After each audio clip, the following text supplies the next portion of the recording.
તરતા ક્રેબો છે, બરાબર. અહીંયા ટોટલ 42 જાતના ક્રેબ છે. એમાંથી 2 જાત ડિવાઈડ થઈ જાય. એક તરી શકે એવા ક્રેબ અને એક જે છે ક્રોલિંગ કરવાવાળા ક્રેબ છે, બરાબર. આ લોકો જે છે તરવાવાળા ક્રેબોમાં આવે છે. એટલે આપણે મેંગ્રુવનો લેક્ચર આપશું, બરાબર.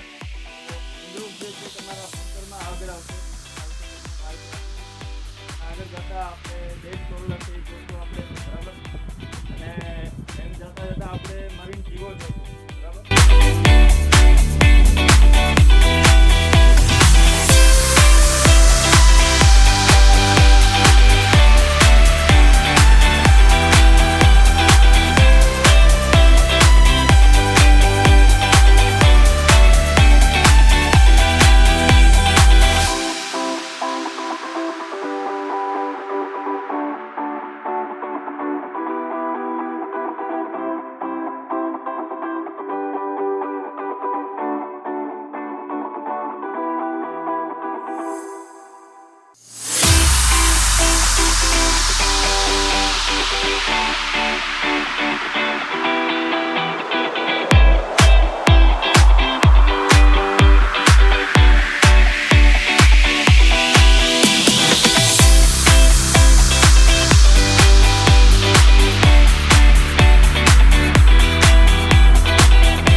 બાજુ એની છે ને સ્કીન હોય, ચામડી રાખેલી હોય.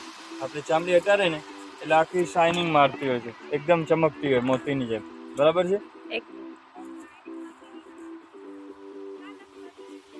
બરાબર જોઈ લીધો.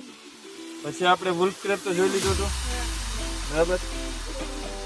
પછી રેડ સ્કોર્પિયન, આ મંકી ક્રેબ છે એ પણ જોઈ લીધો, નાનકડું જોયું હતું આપણે.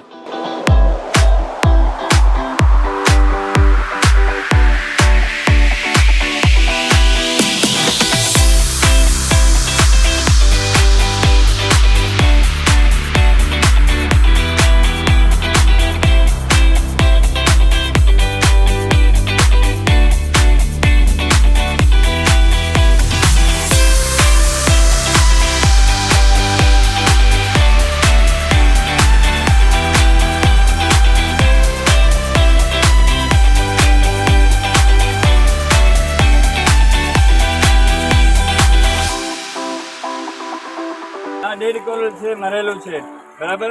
અહીંયા જીવતા કોરલ પણ જોવા મળે છે. આ મરી ગયેલું કોરલ છે જે આપણે કિનારા ઉપર મળતા હોય છે, બરાબર. કોરલ વિશે તમને સમજાવું છું. આ પથ્થર છે પણ જીવતા હોય છે. પરવાળા આપણે ગુજરાતીમાં શું છે?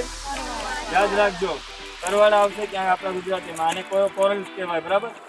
જ્યારે જીવતું હોય ત્યારે અલગ કલરના રંગબેરંગી હોય છે આ લોકો.